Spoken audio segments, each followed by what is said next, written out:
Bien, saludos a todos otra vez. Esta es la segunda parte del video con respecto a lo que es factores financieros.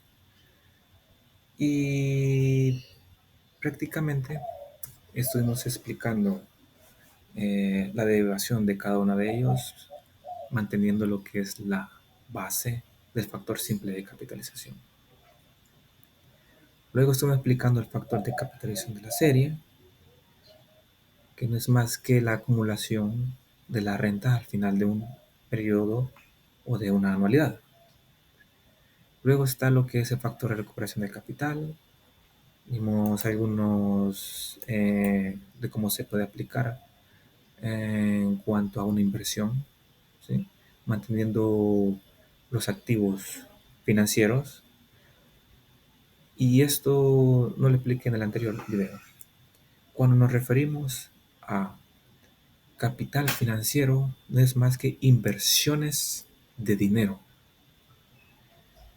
No son inversiones físicas, sino más bien son inversiones de dinero.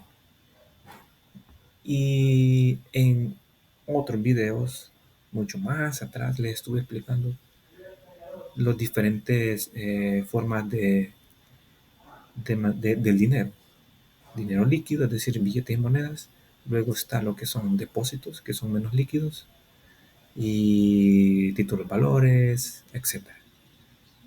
De manera que cuando nos referimos a menos liquidez, se refiere a que cuesta más tener dinero, billetes y monedas, ¿sí? Por ejemplo, un título de valor es lo menos líquido de mantener dinero, ¿sí? Es decir, hay un proceso como para obtener ese dinero. Bien, el cuarto factor no es más que el factor simple de actualización. El factor simple de actualización les estuve explicando y ese es otra, otro aspecto del trabajo de investigación de proyectos. 1 más tasa de interés elevado a la menos n.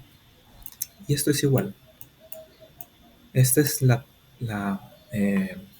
tasa en la cual ustedes van a multiplicar los flujos de efectivo proyectados en un cuadro. Si recuerdan, tiene un cuadro y prácticamente esto es igual. 1 sobre 1 más tasa de interés n. Por forma algebraica tenemos que, al tenerlo, como podemos decirlo, al subirlo, esto queda negativo, ¿sí? ¿Sí? Por eso es la formalidad de de esta función o de este factor, ¿sí? ¿Y para qué se utiliza? Prácticamente es para poder actualizar las rentas establecidas o en la evaluación de proyectos, la actualización de esos flujos de efectivo proyectados, porque no son reales. En la clase del día miércoles pasado les estoy explicando a detalle este aspecto. ¿Y por qué se hace eso? Cuando un proyecto se está evaluando, se evalúa y se proyecta unos flujos de efectivo. Es decir, los ingresos o los egresos son proyectados, no son reales, porque se estima. Y cuando hablamos de estimación, pues no son reales y no podemos determinar a cabalidad la evaluación del proyecto. Entonces, este factor simple de actualización se aplica a cada uno de los flujos o las rentas y hay una cortación o se vuelve la realidad esos datos. Entonces, cuando se vuelve a la realidad esos datos, se vuelven reales, ¿sí? Porque si se fijan, hay factores en el cual se determinan o afectan a la economía en este sentido.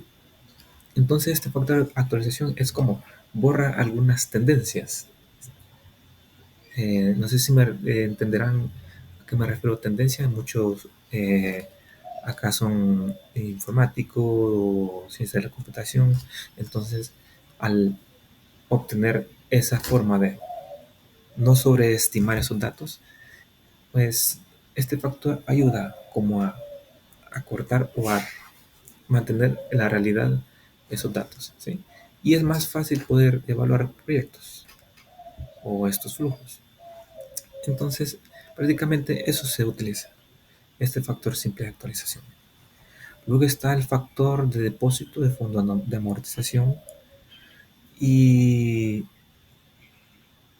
este fondo de depósito de amortización, en su momento les expliqué también que una amortización es pagos diferidos a futuro, son cuotas, y se utiliza para poder pagar una deuda en el futuro.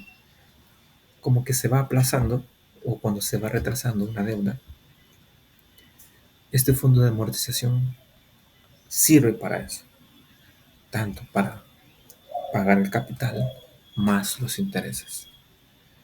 Y estuve explicando que cuando por medio, bueno, de un ejemplo en cuanto a la deuda que tiene el Estado.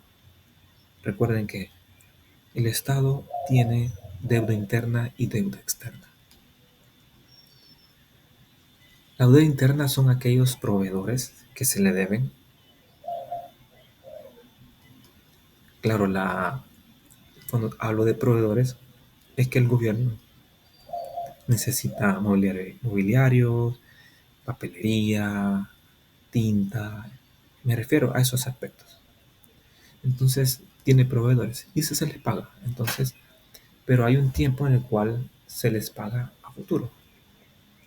Es un tipo de deuda.